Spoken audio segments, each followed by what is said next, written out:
विषय है करबला नाटक की तत्वों के आधार पर समीक्षा। यह प्रश्न कई प्रकार से आ सकता है, जैसे करबला नाटक की समीक्षा कीजिए, करबला नाटक की तात्विक समीक्षा कीजिए। प्रेमचंद मूल रूप से उपन्यासकार और कहानीकार थे। उन्होंने अपने जीवन में नाटक भी लिखे हैं। कुल 3 नाटक उन्होंने लिखे हैं। करबला नाटक उनकी एक उल्लेखनीय रचना है। करबला नाटक ऐतिहासिक पृष्ठभूमि पर लिखा गया है। यह एक धार्मिक संग्राम था। इस नाटक के अंदर मुस्लिम संस्कृति के महत्वपूर्ण अध्याय करबला के संग्राम को आधार बनाकर हजरत हुसैन की शहादत का चित्रण किया गया है। यह नाटक एक धार्मिक महत्व रखता है। जो स्थान हिंदू धर्म में महाभारत और रामायण का है, वही स्थान मुस्लिम धर्म में करबला के संग्राम का है। करबला एक क्षेत्र का नाम है, एरिया का नाम है। जिस तरह से महाभारत का युद्ध कुरुक्षेत्र में लड़ा गया, उसी तरह से करबला का धार्मिक संग्राम करबला के मैदान में लड़ा गया। इससे पहले पूरे करबला नाटक की कथा पर वीडियो बना चुका हूं। अगर आपको ये कहानी क्या थी, अगर इसकी भरपूर जानकारी आपको लेनी है, तो उस वीडियो का लिंक मैंने डिस्क्रिप्शन में डाल दिया है। आप वहां जाकर इसकी पूरी कहानी क्या थी वो देख सकते हैं, सुन सकते हैं। तो आपका ज्यादा समय ना लेते हुए शुरू करते हैं करबला नाटक की तात्विक समीक्षा। सबसे पहले भूमिका लिखेंगे। भूमिका में लिखेंगे करबला नाटक मुंशी प्रेमचंद द्वारा 1924-25 में लिखा गया। यह नाटक ऐतिहासिक पृष्ठभूमि पर लिखा गया है। इस नाटक के अंदर हजरत मोहम्मद के नवासे हजरत हुसैन की शहादत का मार्मिक चित्रण किया गया है। इस नाटक के उद्देश्य के बारे में मुंशी प्रेमचंद ने नाटक की भूमिका में लिखा है कि सदियों से हिंदू और मुस्लिम दोनों साथ साथ रह रहे हैं, लेकिन वो दोनों एक दूसरे की इतिहास से अनभिज्ञ हैं, एक दूसरे के सच्चे चरित्रों से अनजान हैं। कि उन्होंने इस नाटक को इसलिए लिखा ताकि हिंदू और मुस्लिम के बीच जो वैमनस्य है, जो वैर विरोध है, उसको कम किया जा सके, भाईचारे को बढ़ावा दिया जा सके। नाटक के अंदर 7 तत्व होते हैं मुख्य रूप से। कहानी और उपन्यास में 6 तत्व होते हैं, लेकिन नाटक में एक रंगमंच यानी कि अभिनेता का तत्व बढ़ जाता है, इसलिए इसके अंदर 7 तत्व होते हैं। नंबर 1 पे कथानक। करबला नाटक का कथानक ऐतिहासिक धरातल पर स्थित है, जिसके चारों तरफ पूरी कथा घूमती है, पूरी कथा केंद्रित होती है। जो कथा की जान होती है उसे कथानक कहा जाता है। कथानक के इर्द गिर्द ही पूरी कथा घूमती है। प्रस्तुत करबला नाटक का कथानक ऐतिहासिक धरातल पर है, क्योंकि ऐतिहासिक पृष्ठभूमि पर लिखा गया नाटक है। इसमें मुस्लिम संस्कृति के महत्वपूर्ण अध्याय करबला के संग्राम को आधार बनाकर हुसैन की शहादत का मार्मिक चित्रण किया गया है। कथानक में आपने 7 से 8 लाइनों में पूरी स्टोरी लिख देनी है। इसकी मुख्य मुख्य बातें लिख देनी है। ये होता है कथानक। जैसे कथानक या कथा वस्तु एक ही बात होती है। हजरत मोहम्मद ने स्वयं यह व्यवस्था की थी कि मेरे बाद अगला खलीफा सर्वसम्मति से चुना जाएगा। इसी तरह से उस्मान चुने गए थे। उस्मान ने कुछ गड़बड़ी शुरू कर दी थी। उसने लोगों के साथ भेदभाव करना शुरू कर दिया था। जो ऊंचे ऊंचे पद थे वो अपने सगे संबंधियों को दे दिए थे। लोगों ने उनकी इस नीति से तंग आकर उनकी हत्या कर दी। उस्मान के सगे संबंधियों को ये शक हुआ कि उस्मान की हत्या हजरत अली की प्रेरणा से हुई है, यानी हजरत अली ने करवाई है। हजरत अली को खलीफा बना दिया जाता है, लेकिन मुआविया जो उस्मान का सगा संबंधी था, उन्होंने हजरत अली को खलीफा मानने से इनकार कर दिया। तो परिणाम स्वरूप मुआविया और हजरत अली में युद्ध हुआ। 5 साल तक युद्ध चलता रहा, जिसके दौरान हजरत अली की मृत्यु हो जाती है। उसकी मृत्यु के बाद मुआविया खलीफा बन जाते हैं। फिर मुआविया के पुत्र यजीद छल कपट के द्वारा खुद खलीफा बन जाते हैं, लेकिन कूफा के निवासी हजरत हुसैन से बहुत प्यार करते थे और उसी को वे खलीफा बनाने के पक्ष में थे। यजीद ने तरह तरह के लालच देकर कबीले के सरदारों को अपनी तरफ मिला लिया। कूफा के लोगों के ऊपर उन्होंने बहुत अत्याचार किए। कूफा के निवासियों ने हजरत हुसैन के पास एक पत्र लिखा। उसमें उन्होंने लिखा कि यजीद हमारे ऊपर अत्याचार कर रहा है और आप आकर हमें छुड़ाइए और आप खलीफा बन जाइए। लेकिन हुसैन नहीं आए। तीसरी बार के पत्र में उन्होंने हजरत हुसैन से कहा कि अगर आप ना आए तो कल कयामत के दिन अल्लाह ताला के हजूर में हम आप पर दावा करेंगे कि या इलाही, हुसैन ने हमारे ऊपर अत्याचार किया, क्योंकि हमारे ऊपर अत्याचार होते हुए देखकर वह खामोश बैठे रहे और लोग फरियाद करेंगे कि ऐ खुदा, हुसैन से हमारा बदला दिला दे। उस समय आप क्या जवाब देंगे और खुदा को क्या मुंह दिखाएंगे। यह पत्र पढ़ते ही हजरत हुसैन की आंखों में आंसू आ जाते हैं और वो अपने चचेरे भाई मुस्लिम को अपना प्रतिनिधि बनाकर कूफा में भेज देते हैं, लेकिन उनके साथ विश्वासघात हो जाता है। मुस्लिम को मौत के घाट उतार दिया जाता है। जब मुस्लिम की मृत्यु का समाचार हुसैन को मिलता है तो वो अपने साथ 72 लोगों को लेकर करबला के मैदान की ओर चल पड़ते हैं। यजीद ने हजरत हुसैन को करबला के मैदान में ठहरने के लिए विवश किया, क्योंकि यह मरुस्थल एरिया था, दूर दूर तक पानी नहीं था। वहां पर फरात नदी थी, उसके पास भी सेना का पहरा लगा दिया गया था ताकि वो लोग वहां से पानी तक भी ना ले सके। और यजीद द्वारा भेजी गई 22,000 सैनिकों की सेना के साथ युद्ध होता है। इस युद्ध से पहले हजरत हुसैन ने संधि के लिए कई बार प्रस्ताव भेजा, लेकिन वह माना ना गया। इस अनीतिपूर्ण किए गए युद्ध में हुसैन के सारे साथी मारे जाते हैं और हजरत हुसैन फिर विरोधी पक्ष से सामना करने के लिए लड़ते हैं और शाम की नमाज के समय हजरत हुसैन साहब का सर सिमर नाम के सैनिक द्वारा काट दिया जाता है। मुंशी प्रेमचंद ने इस नाटक में कल्पना को बिल्कुल भी स्थान नहीं दिया है, यह पूर्ण रूप से इतिहास पर आधारित है। तो इस नाटक में हजरत हुसैन का धर्म के सिद्धांतों पर चलते हुए दूसरों के सुख के लिए स्वयं को बलिदान कर देने का अति प्रभावशाली चित्रण हुआ है और यह शहादत सभी को परोपकार करने की शिक्षा देती है। तो लास्ट में कहेंगे कथानक की दृष्टि से हम इसे सफल नाटक मान सकते हैं। अगला तत्व है चरित्र चित्रण या पात्र योजना। चरित्र चित्रण नाटक के वह प्रमुख और महत्वपूर्ण तत्व है जिनके बगैर कथा को आगे नहीं बढ़ाया जा सकता। पात्रों के बिना नाटक को गति प्राप्त नहीं होती। मुंशी प्रेमचंद ने इस नाटक में सही और बुरे मानवीय गुणों से युक्त पात्रों के द्वारा कथा को गति प्रदान की है। क्योंकि करबला नाटक एक ऐतिहासिक नाटक है, इसीलिए इस नाटक में पात्रों की संख्या को सीमित रखना जरूरी हो गया था। इस नाटक में पात्रों की संख्या जो मूल घटना है उससे संबंधित व्यक्तियों की संख्या के आसपास ही है, क्योंकि पात्रों के चरित्र से ही उद्देश्य की प्राप्ति संभव हो पाती है। पात्रों के बगैर हम कथा की कल्पना नहीं कर सकते। मुंशी प्रेमचंद ने अपने नाटक में सबला और दुर्बल मानवीय गुणों से युक्त पात्रों के द्वारा कथा को गति प्रदान की है। अच्छे और बुरे मानवीय गुणों से युक्त पात्रों के द्वारा कथा को गति प्रदान की है।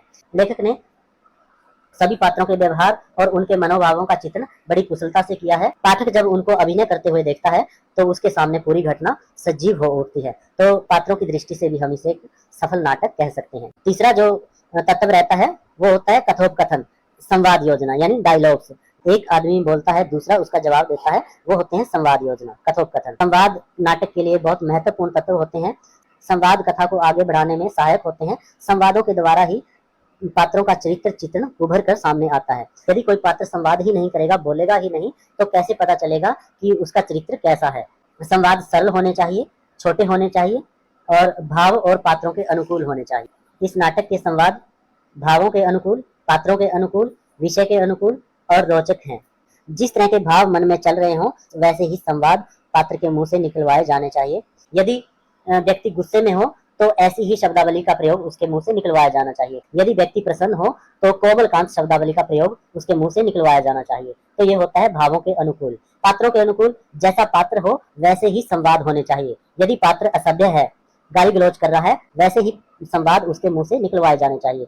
विषय के अनुकूल, जिस विषय पर बात हो रही हो पात्रों के बीच, उसी विषय से संबंधित संवाद होने चाहिए जिस विषय की बात चल रही हो। और संवाद रोचक होने चाहिए जो पाठक को कथा की ओर आकर्षित करे, आगे क्या होगा ये जानने के लिए विवश हो जाए। ये होता है रोचकता।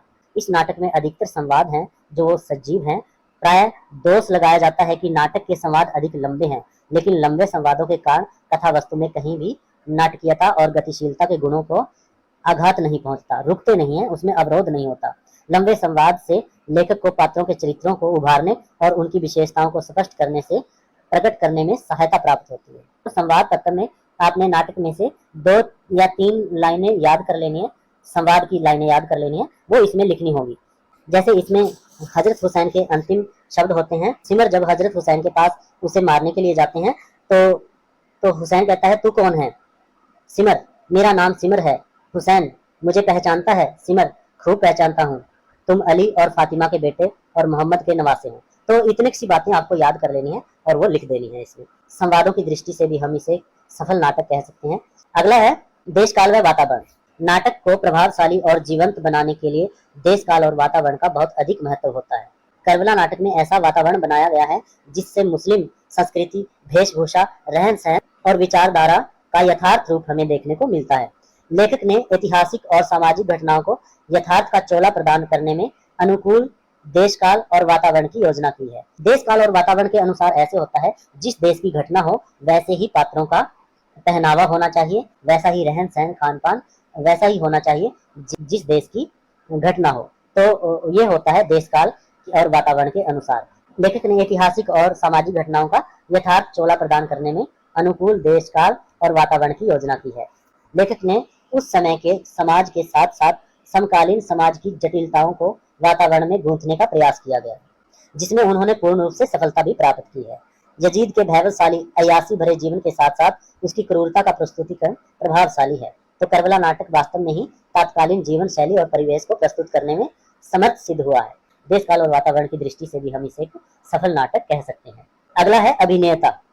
अभिनेता होता है रंगमंच, क्योंकि नाटक स्टेज पर खेलने के लिए बनाया जाता है, रंगमंच पर खेलने के लिए बनाया जाता है, अभिनय करने के लिए बनाया जाता है, इसीलिए उसके अंदर अभिनेता का होना जरूरी होता है। मुंशी प्रेमचंद का करबला नाटक मूल रूप से पाठकों के लिए लिखा गया है प्रतीत होता है, लेकिन यह नाटक उन्होंने अभिनेता के लिए नहीं लिखा था, यह मूल रूप से पाठकों के लिए लिखा गया था। इसकी रचना रंगमंच को ध्यान में रखकर नहीं की गई है। लेखक ने स्वयं लिखा है कि हमने यह नाटक खेले जाने के लिए नहीं लिखा, मगर हमारा विश्वास है कि यदि कोई इसे खेलना चाहे तो थोड़ी बहुत काट छांट करके खेल भी सकते हैं, यानी कि पात्रों की संख्या घटा बढ़ा करके, और एक आध जो घटना जो जरूरी नहीं है दिखाना उसको काट करके इसमें से यह नाटक को स्टेज पर खेला जा सकता है, रंगमंच पर इसका अभिनय किया जा सकता है। पर सच्चाई यह है कि मूल रूप से करबला का मंचन सरल नहीं है, क्योंकि इसमें बहुत से ऐसे दृश्य हैं जो मंच पर अभिनय करने में बहुत कठिनाई होती है, जैसे हजारों सैनिकों का दीवार पर चढ़ते हुए दिखाया जाना एक स्टेज पर या रंगमंच पर नहीं दिखाया जा सकता। लगभग 30 पात्रों की संख्या रंगमंच की दृष्टि से बहुत अधिक हो जाती है।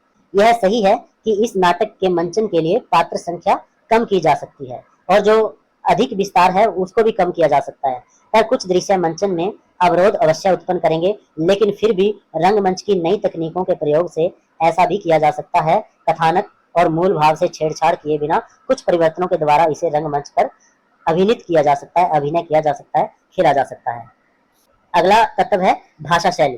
कहेंगे भाषा भावों को अभिव्यक्त करने का सबसे सशक्त माध्यम होता है। अगर भाषा ही नहीं होगी तो लेखक हमारे सामने अपने विचार कैसे प्रस्तुत कर पाएगा। शैली होता है स्टाइल। किसी भी लेखक का अपना एक लिखने का अलग स्टाइल तरीका होता है, उसे शैली कहते हैं। नाटक की सजीव और सदी हुई और भावपूर्ण भाषा पाठकों को अपनी ओर आकृष्ट करने की क्षमता रखती है। करबला मुस्लिम संस्कृति और धार्मिक धरातल पर स्थित है, पर फिर भी लेखक ने इसमें अरबी और फारसी शब्दों का प्रयोग नहीं किया, इसमें उर्दू शब्दों की अधिकता है। मुस्लिम पात्रों के मुंह से हिंदी और संस्कृत के शब्द बन नहीं रहे थे। ऐसा प्रतीत होता है कि लेखक की इच्छा और उद्देश्य हिंदी के पाठकों को मुस्लिम संस्कृति की झलक देना था। लेखक ने लिखा भी है, इस नाटक की भाषा के विषय में कुछ निवेदन करना आवश्यक है। इसकी भाषा हिंदी साहित्य की भाषा नहीं है। मुसलमान पात्र से शुद्ध हिंदी भाषा का प्रयोग कराना कुछ स्वाभाविक ना होता, इसीलिए हमने वही भाषा रखी है जो साधारण सभ्य समाज में प्रयोग की जाती है, जिसे हिंदू और मुसलमान दोनों ही बोलते और समझते हैं। इस दृष्टि से यह नाटक अपने उद्देश्य के बहुत निकट है। इसमें से किसी दो एक लाइन आप लिख सकते हैं जो भाषा का उदाहरण देंगे। जैसे इसमें है, हुसैन कहते हैं, जी हाँ, उनका निवासा हूँ, मगर अपने नाना को देखा नहीं, फिर आपको कैसे मालूम हुआ कि मेरी सूरत उनसे मिलती है।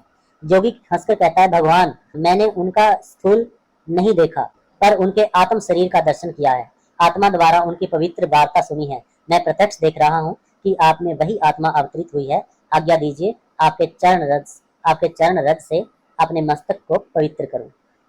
हुसैन पैर हटाकर कहते हैं, नहीं नहीं, मैं इंसान हूँ और रसूल पाक की हिदायत है कि इंसान को इंसान की इबादत वाजिब नहीं।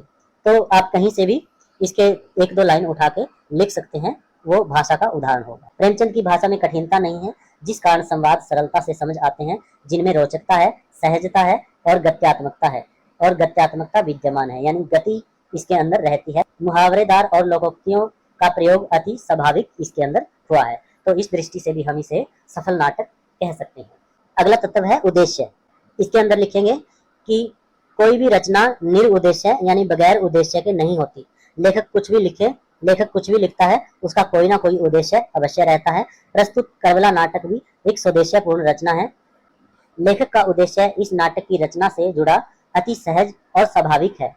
वो कहते हैं कि सदियों से हिंदू और मुसलमान साथ साथ रहकर भी एक दूसरे के इतिहास के जानकार जान नहीं पाए हैं। वे हिंदुओं को मुस्लिम संस्कृति का परिचय देना चाहते थे और ऐसा करने में उन्हें सफलता की प्राप्ति भी निश्चित रूप से हुई है। लेखक ने अत्याचारी मुस्लिम शासकों के परिचय के साथ साथ हुसैन साहब के आत्म बलिदान, साहस, निष्ठा का परिचय अति सहज और सुंदर ढंग से दिया है। निश्चित रूप से लेखक अपने उद्देश्य को पाठकों तक पहुंचाने में सफल रहा है। वास्तव में मुंशी प्रेमचंद ने करबला के माध्यम से नाट्य कला के सभी तत्वों का सफल संयोजन किया है।